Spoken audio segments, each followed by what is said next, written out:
애초 내년 초 시행 예정이었던 가계부채 대책이 두세 달 미뤄질 전망입니다. 부동산 침체가 우려된다는 이유지만 내년 총선을 앞둔 정치적 노림수 아니냐는 지적입니다.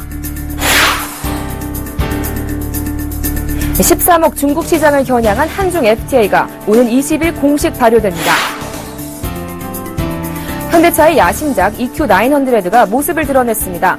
국산차 최초의 고속도로 주행 지원 시스템과 항공기 1등석 못지않은 편안함을 내세워 세계적 명차로 키운다는 계획입니다.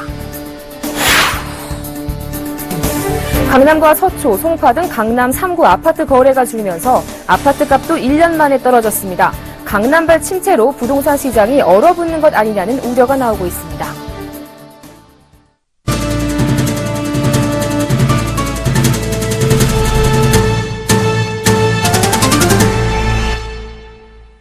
시청자 여러분 안녕하십니까? 12월 9일 생경제연장 오늘의 주요 뉴스입니다. 대출 소득 심사를 강화하는 내용의 가계부채 관리 대책 시행 시기가 늦춰질 전망입니다. 부동산 시장의 충격을 고려해 유예 기간을 더 두겠다는 취지지만 내년 총선을 앞둔 정치적 노림수라는 지적이 나오고 있습니다. 정훈규 기자입니다. 금융위가 애초 내년 초 시행할 계획이었던 가계부채 대책을 부동산 침체 우려를 이유로 두세 달 유예하는 방안을 논의하고 있습니다. 미국이 기준금리를 올리는 것이 기정사실화된 상황에서 연초부터 대책이 시행되면 대출 상환 부담과 집값 하락 우려로 주택 거래가 뚝 떨어질 수 있다는 주장입니다. 이미 시장에서는 이 같은 조짐이 시작됐다는 분석도 나옵니다. 지난달 은행권 주택담보대출이 4조 원 넘게 늘었지만 증가세는 크게 둔화됐습니다. 이는 집값 하락을 예고하는 징후와 무관치 않다는 분석입니다. 그러나 최경환 경제부총리의 초이노믹스 이후 불과 1년 반 만에 200조 원 가까이 늘어난 가계부채가 큰 경고음을 울리고 있는데도 여전히 집값 핑계를 대고 있다는 비판도 만만치 않습니다. 특히 두세 달 연기한다고 떨어질 집값이 안 떨어지겠냐는 것입니다. 가계부채 관리 대책은 거시경제 건전성 차원에서 추진해야 되는 정책입니다. 부동산 거래 저력을 이유로 시행 시기를 조정하는 것은 문제의 근본적인 해결이라고 볼 수는 없습니다. 정부가 신뢰까지 저버리면서 말을 바꾸는 데는 다른 속셈이 있다는 지적이 나오는 이유입니다. 미국 금리 인상을 핑계로 내세웠지만 진짜 속내는 내년 4월 총선을 앞둔 상황에서 집값이 하락한다면 여당에 불리하다는 계산이 깔려있다는 분석입니다.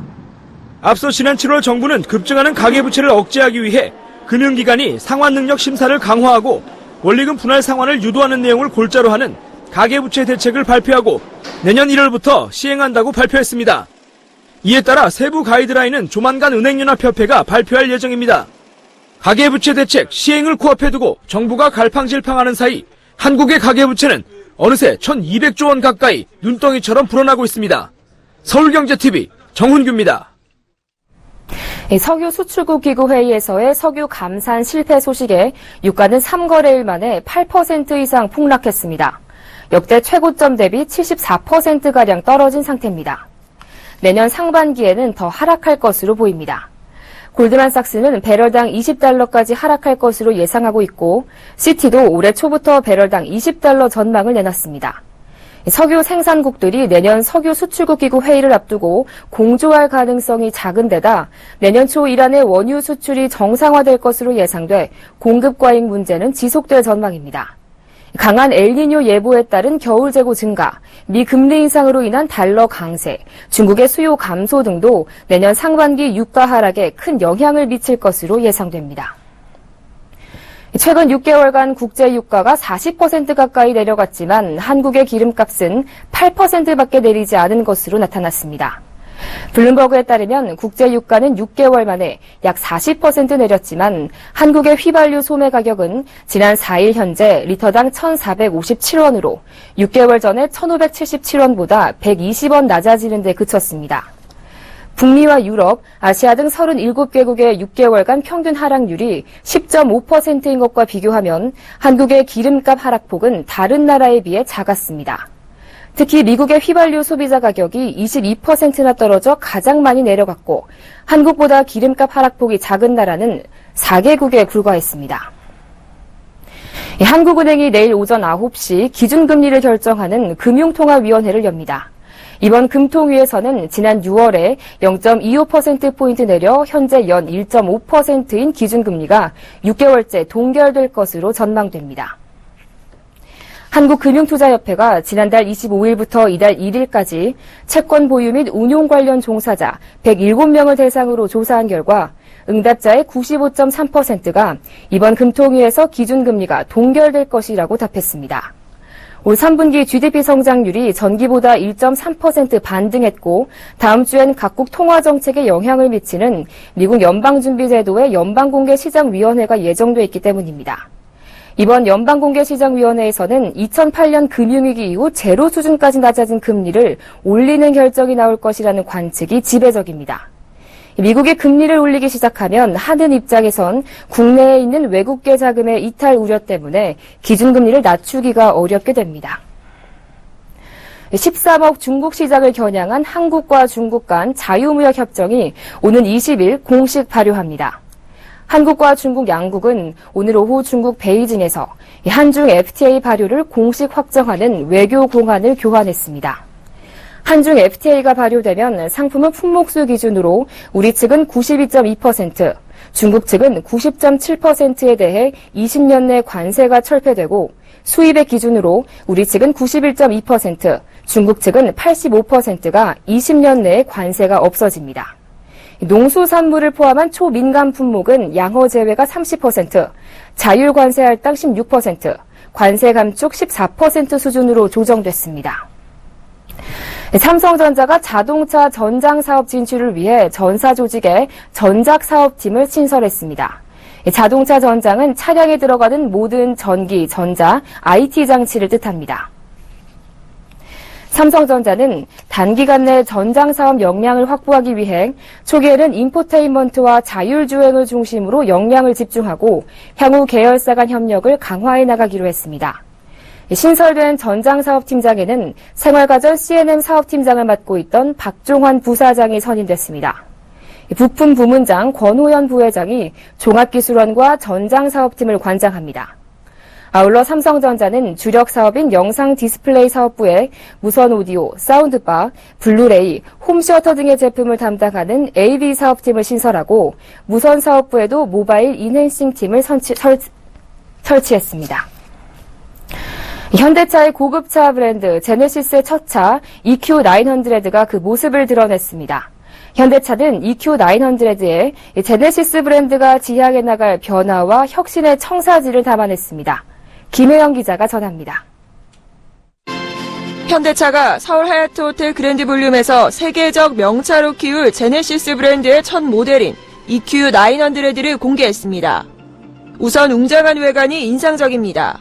EQ900는 기존 에쿠스보다 길이 45mm, 폭 15mm, 축간거리 115mm를 늘려 실내 공간이 넉넉합니다.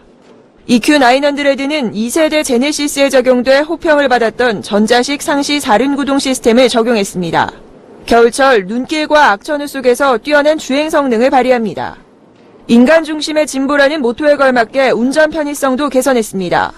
국산차 최초로 완전 자율주행차의 전 단계인 고속도로 주행지원 시스템을 장착했습니다. 고속도로 주행지원 시스템은 핸들과 가속 페달을 조작하지 않고 앞차와 거리를 조절해 차선을 유지하며 스스로 주행하는 기능입니다. 세계 최초로 선보이는 스마트 자동 제어 시스템입니다. 이처럼 자신의 키와 앉음키, 몸무게를 설정하면 자동적으로 최적화된 위치를 잡아줍니다. 회장님 차량이 수식어에 걸맞게 뒷좌석에는 퍼스트 클래스 VIP 시트를 적용해 항공기 1등석 못지않은 안락함을 느낄 수 있습니다. 척추에 최대한 무리가 없도록 모던 에르고 시트의 개념을 접목을 해서 VIP 시트를 개발하게 되었습니다. 독일의 그 척추 건강 인증은 벤츠 S클래스하고 아우디 A8에 이어서 저희 제네시스 EQ900에서 세 번째로 자동차로서는 인증을 취득하게 되었습니다. 사전 계약 첫날 4,332대로 흥행몰이를 예고한 EQ900는 13일 만에 예약 판매 1만 대 달성이라는 새로운 역사를 써냈습니다. 국산 최고급 세단이 신차 출시 전 사전 계약만으로 1만 대 판매를 달성한 것은 EQ900가 처음입니다. 과연 현대차의 야심작 EQ900가 플래그십 세단 시장에 새로운 기준을 제시할 수 있을지 주목됩니다. 서울경제TV 김혜영입니다.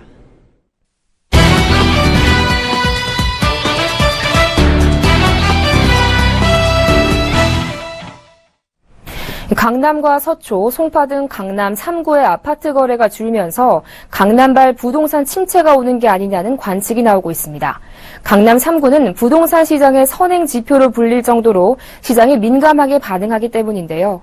일각에선 좀 더 지켜봐야 한다는 신중한 반응도 나오고 있습니다. 자세한 내용 보도국 정창신 기자와 알아보겠습니다. 안녕하세요. 네, 안녕하세요. 네, 먼저 이 강남 3구인 강남 서초 그리고 송파구의 부동산 시장 상황은 현재 어떤가요? 네, 최근 강남 3구의 아파트 거래량과 매매 가격이 동시에 떨어지고 있습니다. 올해 전국 주택 매매 거래량이 역대 최대치를 기록한 것과 비교하면 대조적인 모습인데요. 오늘 국토교통부는 1월부터 11월까지 누적 주택 거래량이 110만 5천여 건으로 작년 같은 기간보다 21% 증가했다고 밝혔습니다. 하지만 한국감정원 부동산 통계정보에 따르면 강남 3구 아파트의 매매 거래량은 9월과 10월의 경우 작년 같은 기간보다 각각 22.2%, 12.7% 감소했습니다. 부동산 정보업체 부동산114는 지난주 강남구의 평균 아파트 값이 전주보다 0.01% 내렸다고 분석했습니다. 강남구 아파트 값이 떨어진 것은 지난해 11월 말 이후 1년여 만입니다. 자, 개포 주공 1단지에 있는 공인중개업소 대표의 말을 들어보겠습니다. 빠진다 싶으면 더 빠질 것 같은 그런 생각들을 하셔서 그런지 상 매수 결정을 못 하시는 그런 대기 고객들이 많이요, 여기는. 전체적으로 한 2,000에서 3,000 정도씩은 한 달 전보다는 조금 빠져 있어요. 네, 이렇게 강남 아파트 값이 내리고 또 거래량도 감소한 이유는 뭔가요? 네, 업계에서는 아파트값 매도 호가가 너무 높은 게 이유라고 보고 있습니다. 분양가 상승세를 타고 기준 집주인이 집값을 높이고 있지만 매수자는 가격 부담 때문에 집 사기를 주저하고 있는 것입니다. 실제로 서울 서초구 반포동의 반포 레미안 아이파크 분양가는 3.3제곱미터당 4,200만 원을 넘는데요. 집주인들은 집값이 오를 것으로 기대하고 매물을 내놓고 있지만 매수자들의 움직임은 없는 상황입니다. 또 미국 금리 인상과 대출 심사 강화, DTI 축소 등이 예고돼 있는데 이 매수자들로선 선뜻 집을 살 이유가 없다는 것이죠. 네, 아까도 이 강남이 부동산 시장의 선행 지표로 불린다고 했는데요. 이 강남 침체가 전체 부동산 시장으로 번질 가능성도 있어 보이는데 업계에서는 어떻게 보고 있습니까? 네, 말씀하신 대로 업계에서는 이 강남발 침체가 수도권으로 번지는 이 확산론과 좀 더 시간을 두고 지켜봐야 한다는 신중론이 엇갈리고 있는 상황입니다. 박상원 UNR 컨설팅 대표는 재건축 조합만 설립된 사업 초기의 재건축 단지들은 수익성이 나빠질 수 있다고 우려했습니다. 반면 겨울방학철인 1월부터 학군 수요자들이 본격적으로 움직이기 시작하는 만큼 1, 2월을 넘겨봐야 한다는 전망도 나옵니다. 박원갑 KB국민은행 부동산 수석전문위원의 말을 들어보겠습니다. 아니 물론 주택시장이 강남이 선행하는 것은 맞지만 그 전제는 본격적으로 가면 주택시장이 하향 국면으로 접어들었다고 봐야 그 논리가 가능할 거예요. 미국의 금리 인상을 앞두고 있는 데다가 가계부채 관리 방안이 시행된다고 하니까 투자 수요가 많은 강남 지역에서 먼저 반응하고 있는 것으로 분석이 되고요. 앞으로 본격적인 이사철인 1월, 2월 정도를 넘겨봐야만이 전반적인 시세 흐름을 파악할 거로 예상이 됩니다. 네, 강남 3구의 아파트 거래가 줄고 있는데요. 향후 부동산 시장 전망에 대해서 보도국 정창신 기자와 함께했습니다. 오늘 말씀 잘 들었습니다. 고맙습니다. 네.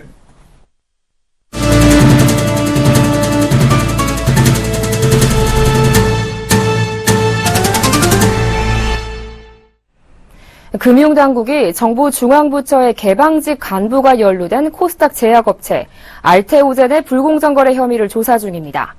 해당 공무원이 알테오젠의 불법 MOU 체결을 묵인하고 그 부인은 알테오젠의 이사로서 스톡옵션 주식으로 매매 차익을 봤다는 의혹인데요. 김성훈 기자가 보도합니다. 지난 2월 보건복지부 산하의 오송첨단의료산업진흥재단과 코스닥 업체인 알테오젠이 바이오약품연구 및 생산협력에 관한 양해각서를 맺었습니다. 이 소식이 전해지면서 알테오젠 주가는 양해각서 체결 이후로 배 가까이 올랐습니다. 문제는 이 MOU가 불법 내용을 담고 있다는 것입니다. 오송의료재단은 임상시험용 의약품만 생산할 수 있는데 상업용 생산까지 할 수 있는 MOU를 맺었고 보건복지부의 A 과장이 이를 묵인해줬다는 것입니다. 그런데 A씨 부인은 알테오젠의 이사로 있으면서 36,500주의 회사 주식을 보유하고 있었습니다. A씨 부인은 이 중 2,500주를 팔아 1억 원가량의 차익도 남겼습니다. 결국 A씨가 부인의 주식을 갖고 있는 알테오젠의 불법 MOU를 눈감아줘 부인이 부당이득을 봤다는 게 의혹의 골자입니다.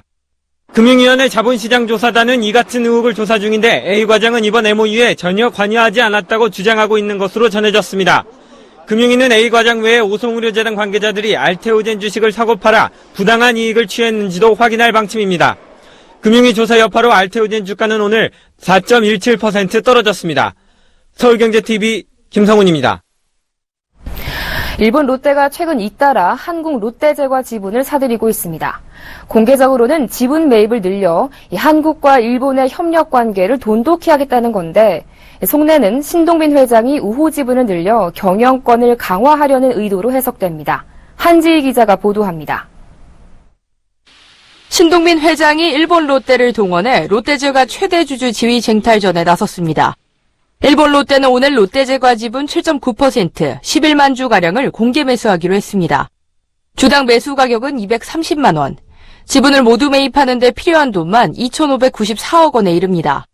앞서 일본 롯데는 지난주에도 시간외 대량 매매 방식으로 롯데제과 지분 2.1%를 매입하기도 했습니다. 롯데그룹 관계자는 일본 롯데의 롯데제과 지분 매입은 제가 사업의 협력 관계를 더 굳히기 위한 것으로 사업 효율성이 더 높아질 것으로 기대한다고 말했습니다. 그러나 신 회장이 많은 계열사 중 롯데제과 지분 인수에 열을 올리는 이유는 따로 있다는 게 업계의 대체적인 분석입니다. 롯데제과는 롯데쇼핑, 롯데칠성 등 주요 계열사 지분을 갖고 있고 호텔 롯데에 이어 두 번째로 많은 계열사 지배력을 갖고 있습니다. 신 회장이 롯데제과 지분을 늘리는 이유는 형인 신동주 전 부회장이 지분을 추가로 사들이거나 위임장을 확보해 식음료 계열사를 장악할 가능성을 사전에 차단하려는 겁니다. 현재 신 회장의 롯데제과 지분은 8.78%, 신 회장이 지배하는 롯데알미늄, 호텔 롯데, 대웅기획, 일본 롯데까지 합치면 총 32.62% 지분을 갖고 있습니다. 이번 공개 매수가 계획대로만 진행돼 일본 롯데가 지분율을 10%가량 끌어올리면 신 회장의 롯데제과 보유 지분은 40%까지 뛰게 됩니다. 신 전 부회장과 그의 우호 지분을 모두 합한 지분 22%보다 우위에 설 수 있는 것입니다. 서울경제TV 한지입니다. 운전자가 핸들이나 페달을 밟지 않아도 스스로 주행할 수 있는 자동차. 현대차 그룹이 이 자율주행차에 들어가는 반도체 칩을 직접 개발합니다. 앵커 리포트입니다. 눈을 감고 운전대를 놓아도 알아서 운전해주는 자동차. 자동차의 미래로 불리는 자율주행차입니다. 최근 국내 완성차 업체들은 운전자가 조작할 필요 없이 스스로 목적지까지 달릴 수 있는 자율주행차 개발에 박차를 가하고 있습니다. 자율주행차는 운전자가 경로나 차선을 변경하지 않는 한 가속 페달과 운전대를 조작하지 않아도 알아서 달립니다. 앞차와 간격을 감지해 안전거리를 유지하고 내비게이션과 연동해 구간별 최고 속도와 과속 위험 지역을 파악해 차량 속도도 자동으로 제어합니다. 세계 5위 자동차 회사인 현대자동차 그룹이 이 자율주행 시스템에 들어가는 핵심 부품인 반도체 칩 개발에 나섰습니다. 전자회사가 아닌 자동차 회사가 반도체 칩을 개발하는 것은 국내에서 처음입니다. 현재는 자율주행차용 칩과 센서를 협력사로부터 사오고 있지만 전 세계적으로 자율주행 기술을 확보하는 것이 중요해지자 현대차 그룹이 직접 반도체 칩 개발에 나선 것으로 풀이됩니다. 지난 2012년 현대차 그룹은 반도체 설계 전문 계열사인 현대오트론을 세우기도 했습니다. 올해부터 2018년까지는 스마트카와 IT 기술 개발에 2조 원을 투자하고 이 투자액 중 상당액을 자율주행용 반도체 칩 개발 등에 쏟아부을 예정입니다. 현대차 그룹은 이번에 야심차게 내놓은 고급차 EQ900에도 장거리 자율주행 기술인 고속도로 주행 지원 시스템을 넣었습니다. 지난달에는 서울 도심 한복판에서 EQ900가 자율주행하는 기술을 선보였습니다. 서울경제TV 정한입니다. 주택 실수요자 10명 중 3명은 내 집 마련으로 가장 적절한 시기는 2018년 이후라고 생각하는 것으로 나타났습니다. 부동산 포털 닥터아파트에 따르면 만 20세 이상 실명인증 회원 1,179명 중 30%가 주택 구입 최적기로 2018년 이후를 꼽았습니다. 이어 응답자의 23%는 내년 1분기를 내 집 마련 적기라고 답했습니다. 내년 아파트값 전망에 대해서는 상승할 것이라는 응답이 67%로 하락할 것이라는 응답 33%보다 2배 이상 많았습니다. 응답자의 25%는 아파트 매매가가 올해보다 3%대 이상 상승할 것으로 내다봤고 16%는 2% 이상 상승할 것으로 예상했습니다. 아파트 전셋값은 응답자의 47.5%가 내년에 3% 이상 오를 것으로 예상해 내년에도 전세난이 계속될 것으로 생각하는 응답자가 많았습니다. 한국개발연구원 KDI가 올해 내년 경제성장률 전망치를 3.1%에서 3%로 내리고 대외 여건이 나빠지면 2%대 중반으로 추락할 수도 있다고 내다봤습니다. 공정거래위원회가 아이폰 고장을 수리해주는 공인서비스센터 6곳의 불공정거래 약관을 고쳤는데도 갑질 AS 논란이 가라앉지 않자 이번엔 애플코리아와 AS 업체의 불공정 계약에 대한 직권조사에 들어갔습니다. 우리나라 임금 근로자의 2014년도 평균 연봉은 3,240만 원인 것으로 조사됐습니다. 연봉이 1억 원 이상인 근로자는 35만 1,381명으로 전체 근로자의 2.5%였습니다. 내년 1월부터 중증 외상 환자도 4대 중증 질환자와 마찬가지로 본인이 직접 내야 하는 진료비가 현재의 20%에서 5%로 대폭 낮아집니다.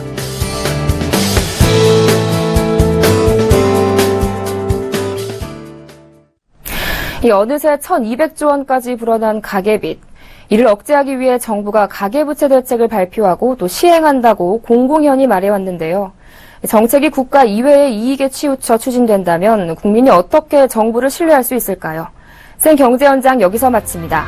시청해주신 여러분 고맙습니다.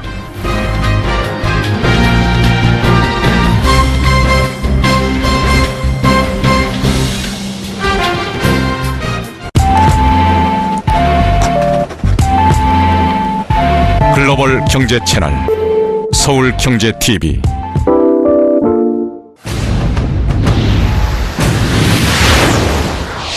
정확한 분석 증권 신속한 정보 금 미래를 내다보는 눈 부동산 시장 경제를 주도하는 나침반 국내 경제 세계를 연결하는 힘 글로벌 경제 국내 최고 종합 경제지 서울경제 From the first to the best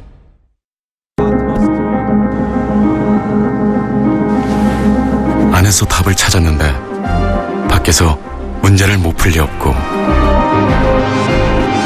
안이 단단하다면 밖이 흔들릴 리 없고 안이 새로워졌는데 밖이 그대로일 리 없다. 안에서 밖을 만들다. SK 하이닉스. 그래 황 팀장. 교통, 통신, 주유 할인도 모자라. 교육, 레저, 생활, 쇼핑, 직장인 정리배터 골라 쓰게 하자. 누구 아이디어냐? 제가 아니고 송대리가. 네, 안녕하십니까. 예, 고생해. 잘한다 저거. 할인에서 적립까지 용감하게 다 담았다. KB국민 다담카드.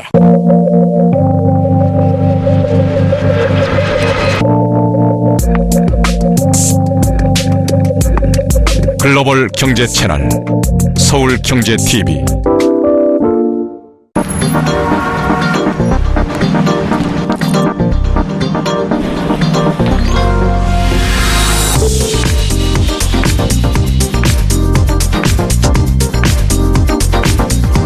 글로벌 경제 채널 서울경제TV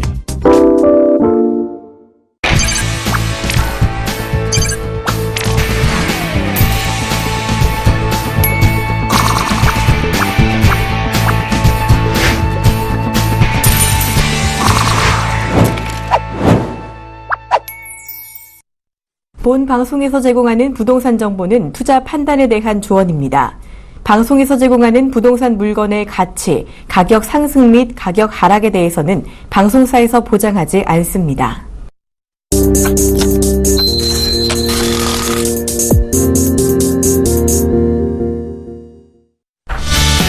안녕하세요. 매일 오후 6시 반 여러분을 찾아가는 부동산 이슈앤투자의 이보경입니다. 오늘 1부에서는요, 내년도 부동산 이슈를 통해서 내년 전망까지 알아보는 시간 가져보고요.